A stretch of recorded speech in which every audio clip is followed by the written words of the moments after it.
سعودی عرب اور اسرائیل کے درمیان نارملائزیشن کی راہ میں کیا رکاوٹیں ہیں؟ دونوں ملکوں کے درمیان جاری کوآپریشن کے لیے کیا راہیں اختیار کی گئی ہیں اور وہ دونوں ملکوں کے رشتوں کو کہاں تک لے جائیں گی؟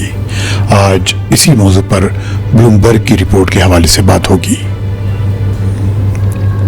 اگر آپ نے اب تک یہ چینل سبسکرائب نہیں کیا ہے تو اسے فوراً سبسکرائب کر لیں اور ساتھ ہی بیل آئیکن کو کلک کرنا نہ بھولیں تاکہ عرب دنیا کی خبروں اور وہاں کی سیاست کی تمام پرتوں سے آپ واقف رہ سکیں۔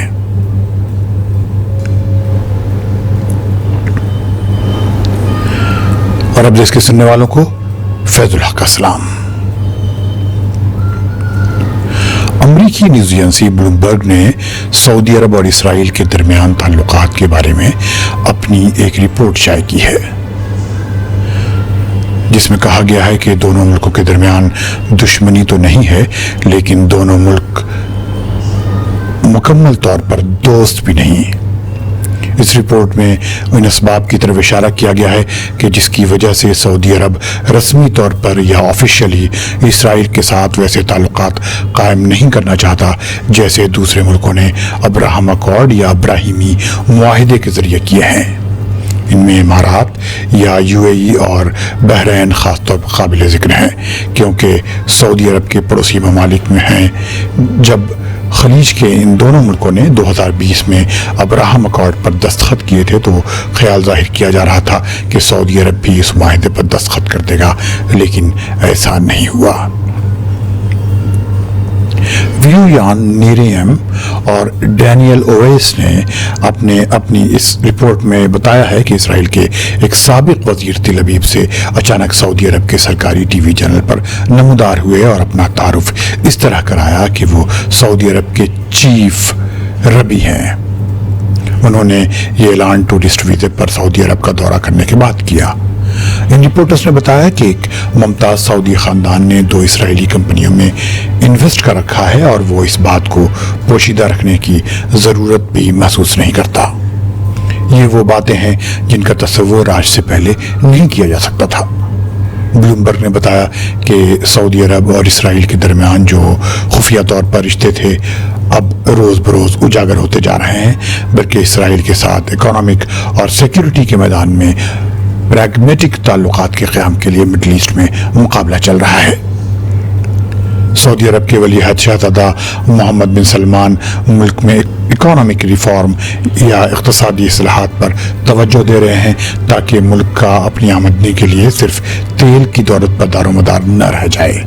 2020 سے اسرائیل کی بھی کوشش ہے کہ گلف کے ممالک کے ساتھ کسی نہ کسی شکل میں تعلقات استوار ہو جائیں۔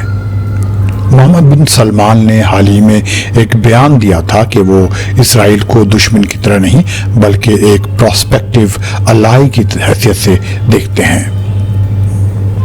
ایک زمانے سے سعودی عرب کے پڑوسی عرب گلف کے ممالک اسرائیل سے دور ہی رہتے تھے اور ان فلسطینیوں کو جو اپنے ملک سے بے دخل کر رہے ہیں ان کی حمایت حاصل رہتی تھی۔ اسرائیل کے ساتھ تعلقات کی بات بھی سوچ ہی نہیں جا سکتی تھی۔ ایک سروے نے بتایا ہے کہ عرب عوام اسرائیل کے ساتھ تعلقات کو اب بھی ناپسند کرتے ہیں، یہی نہیں بلکہ وہ اسرائیل کو ایک اسٹیٹ یا ملک کی حیثیت سے تسلیم کرنے کو بھی تیار نہیں۔ اس سروے کا ذکر ہم پچھلے ویڈیوز میں کر چکے ہیں۔ عبدالعزیز الغشیان جو سعودی اسرائیل تعلقات پر دستخط رکھتے ہیں، ان کا کہنا ہے کہ بات دونوں ملکوں کے درمیان بس برف پگھلنے تک ہی محدود ہے۔ دونوں میں کسی گرمجوشی کے کوئی آثار نہیں، لیکن اس بات سے انکار نہیں کیا جا سکتا کہ یہ تعلقات بہت اہم ہیں۔ بلومبرگ نے اپنی رپورٹ میں کہا ہے کہ اسرائیل اور گلف کے ملکوں کے درمیان سیکیورٹی ریلیشنز بڑی حد تک خفیہ رکھے جاتے رہے ہیں، جس کی وجہ مشترک خطرات ہیں، خاص طور سے ایران، لیکن اکنامک فیکٹر ہی ان دونوں کے درمیان تعلقات کو جہت دے رہا ہے، خاص طور پر اس وقت جبکہ محمد بن سلمان تیل پر سعودی عرب کا دار و مدار کم کر رہے ہیں اور ایڈوانسڈ انڈسٹریز ڈیولپ کر رہے ہیں۔ اسرائیلی کسی تیسرے ملک کا پاسپورٹ لے کر سعودی عرب جاتے ہیں اور کسی باہر کی اینٹیٹی کو سامنے رکھ کر بزنس کرنے کی کوشش کرتے ہیں۔ بلومبرگ کے مطابق مثال کے طور پر اسرائیل کی انجینئرنگ اینڈ پروگرامنگ کی کمپنی کوالیٹیسٹ ڈائریکٹ سعودی عرب میں کام نہیں کرتی، بلکہ وہ اپنے پروڈکٹس دوسری کمپنیوں کو بیچتی ہے، اس کے بعد یہ پروڈکٹ سعودی عرب میں استعمال کیے جاتے ہیں۔ اس رپورٹ کے مطابق الراجحی گروپ کی کمپنی میثاق کیپٹل نے، جس کا ہیڈ کوارٹر ریاض ہے، اسرائیل کی 2 کمپنیوں آٹوموٹو اور ٹریمر انٹرنیشنل کی سب سے بڑی حصہ دار ہے۔ میثاق کیپٹل کے مینیجنگ ڈائریکٹر محمد آصف سیماب نے بلومبرگ کو بتایا کہ ان کی کمپنی کو اسرائیل کے انوویشن اور ٹیکنالوجی کا کلچر بہت پسند ہے، ہم اس سے فائدہ اٹھانے کی کوشش کر رہے ہیں۔ حال ہی میں اسرائیل کے former prime minister Binyamin Netanyahu نے ایک انٹرویو سعودی عرب کے ایک پرائیویٹ چینل العربیہ کو دیا۔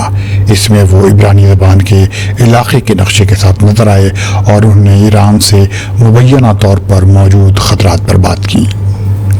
جیسن گرین بیلٹ، جو ڈونلڈ ٹرمپ کے زمانے میں special envoy for middle asset تھے اور جنہوں نے ابراہم اکارڈ کے لیے بڑا کام کیا تھا، ان کا کہنا ہے کہ سعودی لیڈرشپ اس بات سے بخوبی واقف ہے کہ اسرائیل اس پورے علاقے کے لیے مفید ثابت ہو سکتا ہے، لیکن یہ لیڈرشپ اسرائیل کے ساتھ نارملائزیشن کا معاہدہ کرنے کو رضامند نہیں۔